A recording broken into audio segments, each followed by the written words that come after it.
अस्सलाम वालेकुम, welcome back to my channel. I hope आप सब खैरियत से होंगे और अल्हम्दुलिल्लाह अल्लाह के फजल करम से मैं भी खैरियत से हूँ। और अल्लाह ताला से दुआ है कि अल्लाह ताला हम सबको अपने हिफ्ज़ व ईमान में रखे, आमीन सुम आमीन। तो चलें आज का ब्लॉग स्टार्ट करते हैं। और यहाँ तकरीबन सुबह के 8:30 या 9 बजे का टाइम हो चुका था और मैं सोकर उठ चुकी थी। और यहाँ मैं आप लोगों को ये बताना चाहूँगी कि आज हमारा अमेरिका में लास्ट डे है।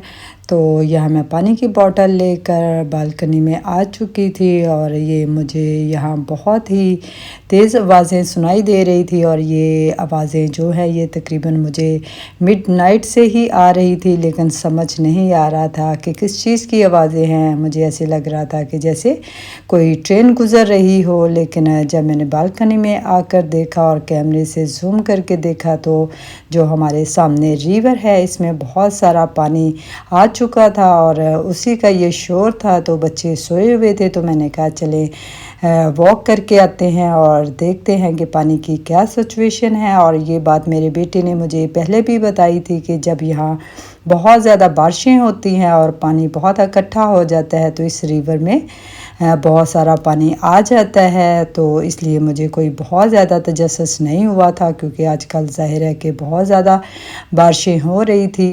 और यहाँ मैं आप लोगों को पहले भी कई दफ़ा लेके आ चुकी हूँ जब इसके अंदर पानी नहीं होता था और हम लोग इनके अंदर वॉक करते थे जहाँ बहुत बड़े बड़े रॉक्स होते थे। लेकिन अब पानी की वजह से ये टोटल एरिया डिफरेंट लुक दे रहा था और पानी की आवाज़ का ज़ोर इतना ज़्यादा था कि जो भी आसपास के लोग थे वो इसकी आवाज़ ही सुनकर यहाँ देखने के लिए आए थे।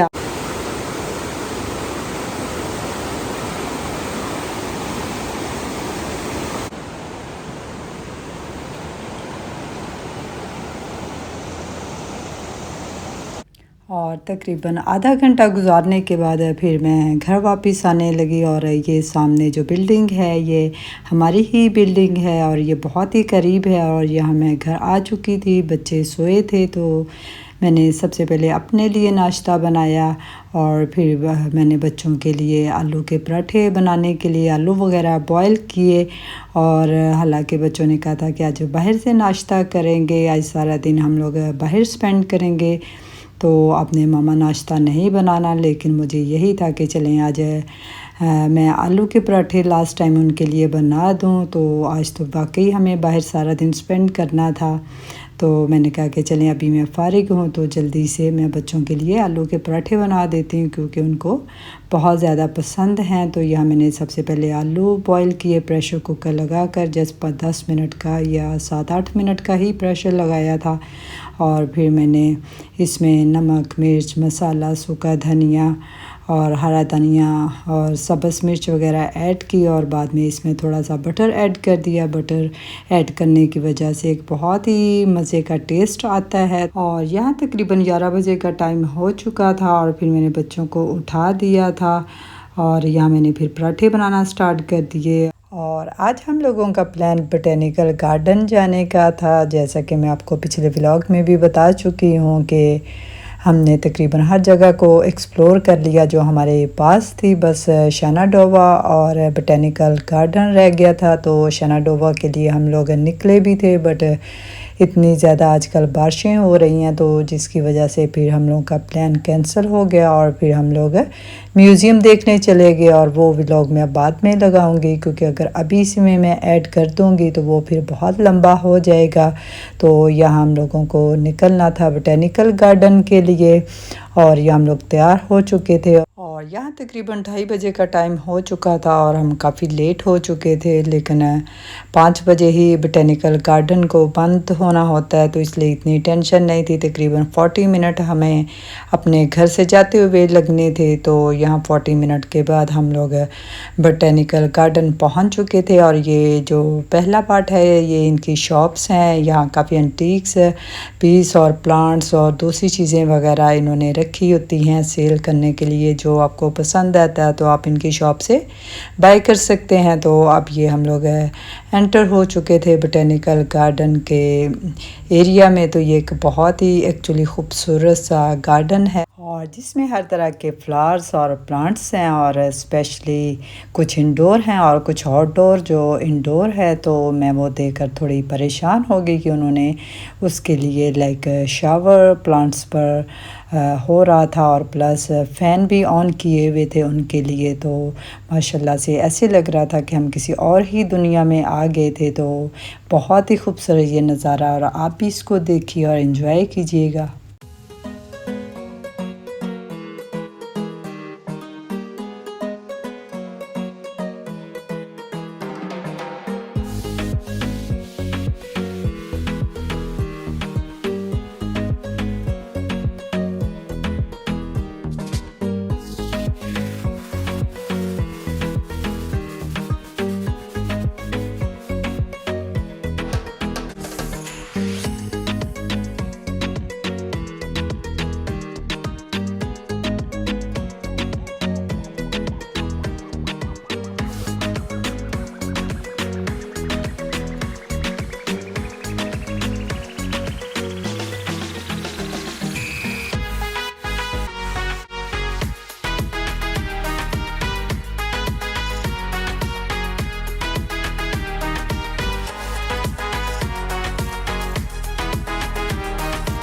और यहाँ से फिर आउटडोर प्लांट्स और फ्लावर्स स्टार्ट हो गए थे। और सच में इतने किस्म के ये प्लांट्स और फूल वगैरह थे कि हम देखकर हैरान हो गए। और इवन के एक छोटे छोटे जो हमें देखने में आम ग्रास लग रही थी, लेकिन उसके ऊपर भी लिखा हुआ था कि ये कौन सी किस्म है। तो मैंने अपनी ज़िंदगी में इतनी किस्म के फूल और लाइक प्लांट्स वगैरह नहीं देखे थे। ये बहुत ही बड़ा था। और यहाँ से फिर रोज़ेस की अक़साम स्टार्ट हो गई और दुनिया में जितनी भी किस्म के गुलाब के फूल थे वो यहाँ थे। तो इतने किस्म के गुलाब के फूल थे कि माशाल्लाह से बहुत ही अच्छे लग रहे थे। तो फिर ये पानी का पॉन्ड था जो कि मुझे तो सबसे ज़्यादा यही इसका व्यू अच्छा लगा। और इसके सेंटर में एक छोटा सा ब्रिज बना हुआ था जिसे क्रॉस करके हम फिर दूसरी साइड पर गए थे। और ब्रिज की दूसरी साइड पर भी बहुत सारी फूलों की वैरायटी थी। इवन के लोगों के हाथों में डायरीज़ थी जिस पर वो उनकी इंफॉर्मेशन वगैरह लिख रहे थे। ज़ाहिर है कि हर किसी का अपना इंटरेस्ट होता है और हम लोग तो बस सरसरी विज़िट वगैरह कर रहे थे। और आज गर्मी तो बहुत ही ज़्यादा थी और यहाँ काफ़ी सारे दरख्त थे और यहाँ छाँव भी थी। तो फिर हम लोग यहाँ थोड़े टाइम के लिए बैठ गए और ये एरिया बच्चों के लिए उन्होंने रखा हुआ था। और मैं ये देखकर हैरान हो रही थी कि अपने बच्चों को भी यहाँ साथ लेकर आते हैं और बच्चों को पौधों की अहमियत के बारे में बताते हैं। और अगर बच्चे बोर हो जाएं तो फिर उनके लिए प्ले एरियाज़ उन्होंने रखे हुए थे। और बिल्कुल इसके सामने ही बच्चों के लिए स्प्लैश पैड भी बना हुआ था जहाँ बच्चे गर्मी के बाद थोड़ा इंजॉय कर रहे थे, नहा रहे थे। और ये भी बच्चों के लिए ही उन्होंने एक ब्लॉक्स वगैरह वुड के रखे हुए थे ताकि बच्चे यहाँ अपने खेल सकें। तो ये बड़ा मुझे खूबसूरत सा एक एरिया लगा था। यहाँ उन्होंने बच्चों के खेलने के लिए बहुत सारी चीज़ें रखी हुई थी और यहाँ आर्टिफिशियल फ्लावर्स के साथ भी इसको डेकोरेट किया गया था। और ये इनका शावर एरिया था जहाँ बच्चे इंजॉय कर रहे थे। ज़ाहिर आज गर्मी भी मैं बता रही हूँ कि बहुत ही ज़्यादा थी। और ये जो आप दरख्त देख रहे हैं ये 100 साल पुराना दरख्त था। तो ये काफ़ी घना दरख्त था। और इसके बाद फिर हम लोग वापस लाइक दूसरी साइड पर वापस जाना स्टार्ट हो गए। और हमने ये वुड का जो ब्रिज बना था इसे क्रॉस करके फिर हम एक लाइक कोरियन बेल गार्डन की तरफ हम लोग चले गए। और यहाँ से इतना खूबसूरत ये व्यू था कि देखकर दिल खुश हो गया। और सच में ये बड़ा ही पुरसकून माहौल वाला गार्डन था। आप लोग आएँ और इसको एंजॉय करें और बड़ा ही आपको मेंटली सेटिस्फाई करता है। और यहाँ ये वेजिटेबल्स थी जो कि बहुत ही खूबसूरत लग रही थी। अब हम लोगों ने गर्मी काफ़ी ज़्यादा थी और फिर मेरा बेटा पानी बाई करके लेके आया। तो यहाँ हम लोगों ने पानी पिया और थोड़ा टाइम बैठे। और अब हम लोग वापस जाना स्टार्ट हो गए थे क्योंकि तकरीबन अब ये बंद ही होने वाला था। और जब हम वापस आ रहे थे तो मेरी बेटी को ये कार्ड पड़ा हुआ मिला। तो मुझे तो समझ नहीं आई कि ये क्या है। फिर मेरी बेटी ने बताया कि ये जिनकी डेथ हो जाती है तो उनके पेरेंट्स ऐसे कार्ड बनाकर जगह जगह रख देते हैं। तो तो जिसको मिलता है वो अपने साथ ले जाता है, यानी कि वो यही चाहते हैं कि जिसको भी मिले वो साथ में ले जाए। और तकरीबन 5:30 बजे हम लोग बोटेनिकल गार्डन से आ चुके थे और यहाँ हम लोग इलाका का एक पार्सल था तो वहाँ हम उसे पिक करने आए थे। तो इसके बाद जो लिंसी है, यानी कि जो मैंने आपको ज़िक्र किया था कि मेरे जेठ की बहू है, तो उसकी बार बार कॉल्स आ रही थी कि चलें हम लोग कहीं इकट्ठे होते हैं, लेकिन हमने उसे बहुत ही मना किया क्योंकि हमारा प्लान बच्चों के साथ डिनर का था। लेकिन वो इतना फोर्स कर रही थी कि फिर हमें उसे इनकार ही नहीं करना पड़ा। उसने कहा चलें आपने अगर खाना नहीं खाना तो चलो हम कॉफ़ी वगैरह ही पी लेते हैं। तो फिर यह हम लोगों ने कॉफ़ी वगैरह पी और साथ में स्वीट यानी केक शेक ऑर्डर कर लिया था। तो यहाँ हम काफ़ी 1 घंटा तक गपशप करते रहे थे क्योंकि मेरा बेटा हमें ड्रॉप करके ख़ुद चला गया था और उसने कहा था कि जब आप फारिग हो जाएंगे तो मुझे कॉल कर लेना। तो यहाँ हम लोगों ने काफ़ी इन्जॉय किया और जब हम लोगों ने कॉफ़ी वगैरह पी ली थी तो गपशप भी हमारी हो गई थी। तो फिर मैंने अपने बेटे को कॉल की और कहा कि हमें आके पिक कर लो। तो यहाँ फिर हमने एक दूसरे को फ़ाइनल गुड बाय कहा क्योंकि हमारा सच में बहुत ही अच्छा टाइम गुज़रा। और फिर यहाँ से फ़ारिग होने के बाद मेरे बेटे ने बोला कि चलें जाकर कहीं अच्छा सा डिनर करते हैं। लेकिन सच में ये कॉफ़ी पीने के बाद और केक वगैरह खाने के बाद तो बिल्कुल ही ऐसे था जैसे भूख ही नहीं है।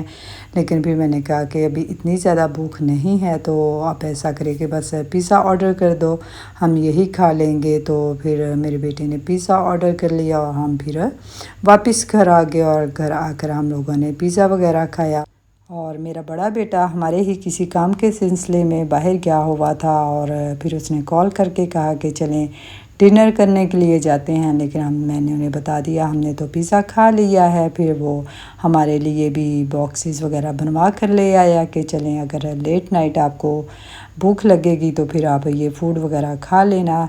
तो यहाँ वो अपना फ़ूड खा रहा था और इसके बाद फिर हम लोगों ने खूब गपशप की। और वैसे तो हम लोगों ने अपनी सारी पैकिंग वगैरह कर ली थी, बाकी जो भी रह गई थी फिर हम लोगों ने कहा कि अभी करके सोते हैं क्योंकि फिर ऐसा ना हो कि सुबह हमें फिर वेट ज़्यादा या कम होने की टेंशन हो। तो इसलिए फिर हम लोगों ने हैंड कैरी का भी वेट कर लिया था और बाकी जितना भी अपना सामान था सब पैक कर लिया था। और यहाँ इलाका और मेरा छोटा बेटा एक दूसरे के साथ फ़न कर रहे थे। और इसके बाद फिर हम लोग पेंट हाउस पर चले गए और वहाँ अपना थोड़ा सा टाइम एंजॉय किया। आई होप आप लोगों को मेरा ये ब्लॉग पसंद आया होगा। और अगर आप लोग मेरे चैनल पर नए हैं तो प्लीज़ मेरी वीडियो को लाइक करना और मेरे चैनल को सब्सक्राइब करना मत भूलिएगा। मिलते हैं एक और नए ब्लॉग के साथ, तब तक अपना ख्याल रखिएगा। अल्लाह हाफिज़।